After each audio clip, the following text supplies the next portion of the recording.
मराठवाड्यामध्ये तापमान चांगलंच वाढलंय। फळबागा वाचवण्यासाठी शेतकऱ्यांनी बागांवर पांघरुण घातलंय। पांढरे कापड संपूर्ण बागेवर टाकत फळबाग वाचवण्याचा केविलवाणा प्रयत्न सध्या शेतकऱ्यांकडून केला जातोय। पाणी टंचाई आणि पारा वाढल्यानं फळबागा वाचवण्यासाठी शेतकऱ्यांची कसरत सुरू।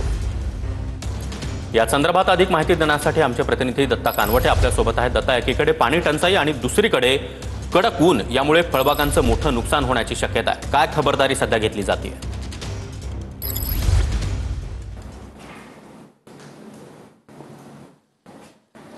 नक्कीच सागर, मराठवाड्यामध्ये उन्हाचा प्रचंड चटका वाढलेला आहे आणि या चटक्यामुळे फळबागा ज्या आहेत त्या वाळून चाललेल्या आहेत, सुकून चाललेल्या आहेत आणि त्याच फळबागा वाचवण्याचा शेतकऱ्यांचा आटोकाट प्रयत्न सुरू आहे। मी अशाच एका फळबागेमध्ये आलेलो आहे आणि आपण जर या ठिकाणी बघितलं तर पांढऱ्या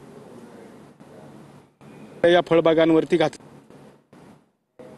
तर सगळ्याच वावरातली जेवढी काही ही डाळिंबाची झाड आहेत या झाडांवरती अशा पद्धतीनं हे पांढरं कापड टाकलेलं आहे आणि उन्हाचा चटका जो आहे तो कमी करण्याचा प्रयत्न या ठिकाणी करण्यात आलेला आहे। आपण या मांडवाच्या आतमध्ये, या कापडाच्या मांडवाच्या आतमध्ये जर आलं तर ही सगळी फळबाग बघू शकतो। या फळबागेला डाळिंब जी आहे ती मोठ्या प्रमाणात लगडल्याची सुद्धा आपल्याला पाहायला मिळतात। मात्र उन्हामुळे हे डाळिंब आणि ही बाग जी आहे ती जळून जाण्याची शक्यता आहे। त्यामुळे ही बाग वाचवण्यासाठी अशा पद्धतीचं पांढऱ्या कापडाचा मांडव जो आहे तो शेतकऱ्यांनी या ठिकाणी निर्माण केलेला आहे आणि अशा पद्धतीचा मांडव तयार करून उन्हाचा चटका जो आहे तो 50% कमी करण्याचा प्रयत्न या शेतकऱ्यांकडून केलेला आहे। त्यामुळे आपण ह्या बागेचे पानं वगैरे जर बघितलं तर ते सुकलेले नाहीत, व्यवस्थित पद्धतीचं या ठिकाणी ही बाग जी आहे ती राहत असल्याचं आपल्याला पाहायला मिळतंय। या मांडवाच्या बाहेर पडलं तर अगदी उन्हाचा चटका लागतो आणि आतमध्ये आलं तर थोडासा सुकून निर्माण होतोय। त्यामुळे अशा पद्धतीनं फळबाग वाचवण्यासाठी शेतकऱ्यांकडून पांढऱ्या कापडाचा हा मांडव टाकलेल्याने फळबागा जी आहेत ते वाचवण्याचा प्रयत्न केला जातोय। नक्कीच दत्ता, धन्यवाद या माहितीसाठी।